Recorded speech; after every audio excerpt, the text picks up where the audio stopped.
on this Sunday after Thanksgiving. Can you imagine one of the Magi going out and looking at the stars, calling to Belshazzar, you know what I'd love to see tonight? I'd love to see a star that would make me get on the back of a camel and make me ride for hundreds of miles. And you know, the only thing that would make it better is if both of y'all came with me.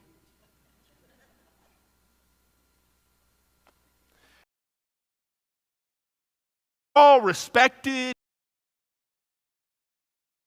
ideas and understand stuff and help them out. And we can go to a land out that we're alive. Go from this place where we know everything that's going on to that place where we have to bow down and give gifts to a God that we don't even know. Now, can you imagine that? Well, the reason is because they couldn't imagine that. They couldn't imagine it. And they couldn't imagine it because God is not a God of our imagination. He's not. God, our God, is not a God who is tied to our desires and to our wishes. He's not. We forgot the shepherds. Yeah, the shepherds out in the field, man, they were having such a good night, sitting around the campfire, cooking them up some s'mores, you know. They were just out there, man. Can you just imagine them looking at each other, saying, you know, the only thing that could make this better is if an angel showed up all of a sudden, scared the bejeebers out of us, and we were sore afraid, whatever that means. And then, even better, that a heavenly host would burst forth in song, and we would end up going on a scavenger hunt looking for a baby in a barn. Wouldn't that be cool? A God of our imagination, a God to answer our desires, a God that is only as big as we can wish. No. We have to understand that the very God who sympathizes and the very God who empathizes, the very God who personalizes, is the same God who has a plan for us that is so big that our sufferings would be put in their proper perspective. They won't be discounted. Our issues, our wishes not being granted, our greatest desires not being lived up to, and yet we receive sometimes just the opposite of all of those things. And we may pray, God, take this cup from me. We had a Savior that prayed that prayer. God, don't let this be the way.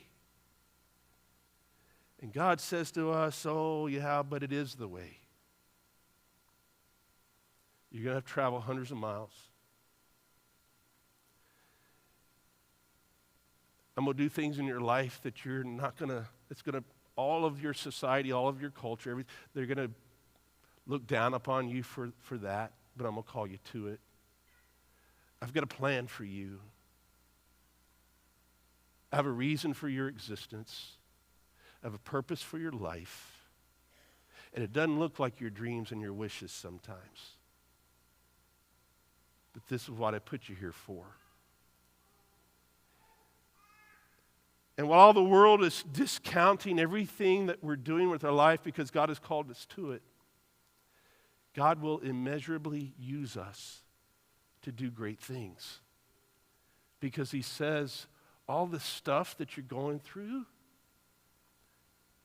that's the way. That's part of the plan. I don't want to make light of this season for any of you. Because I realize that this season is one of the most difficult seasons that we go through in life. there were 2 empty spots around our table this year.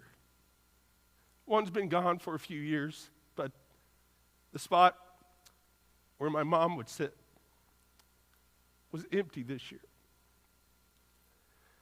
I looked at my brother as we were getting ready to leave yesterday. I said to him, and I'm close to all my siblings. My sister's 5 years older than me. My other brother's 6 years older than me. But my younger brother, my little brother, I call him still. He's a year younger than I am. My little brother, who's 57 years old. And I looked at him, and we were real tight. I said, James, I think this is probably our last year doing this. And he said, yeah, probably is. I recommend we do it in Florida next year in January. I said, that sounds cool. And, but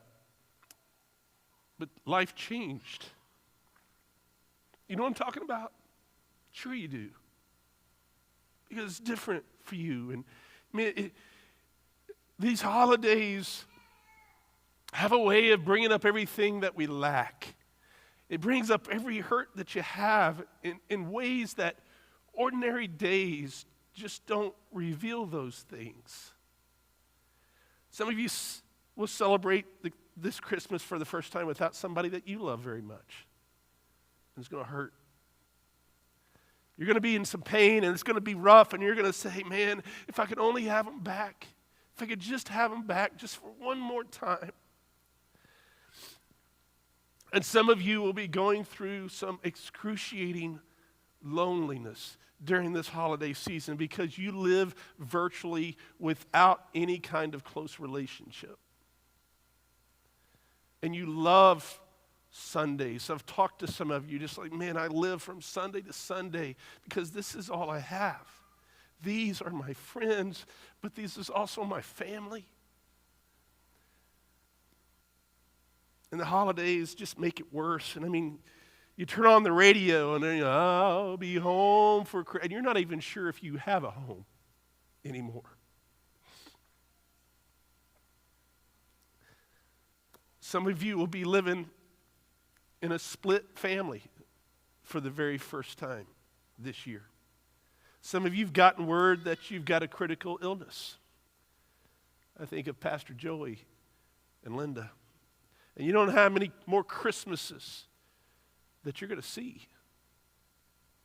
Some of you just wish you had enough money to give somebody something. I mean, today, one of our life groups is going to Shrimp Shack, and they're giving their server the big honking tip, and they're emptying their pockets. And some of you have already given a couple $100 to give to a server already. Our life group did that to Mary, who is our server down at Cracker Barrel, and really blessed her heart. But you're going, man, here's $1. That's all I got.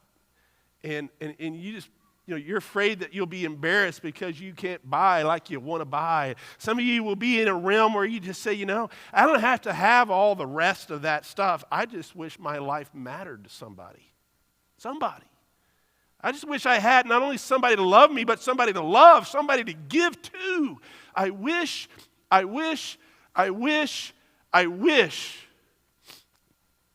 Well, we get that. You're not alone today. But I think God also understands that. Can you even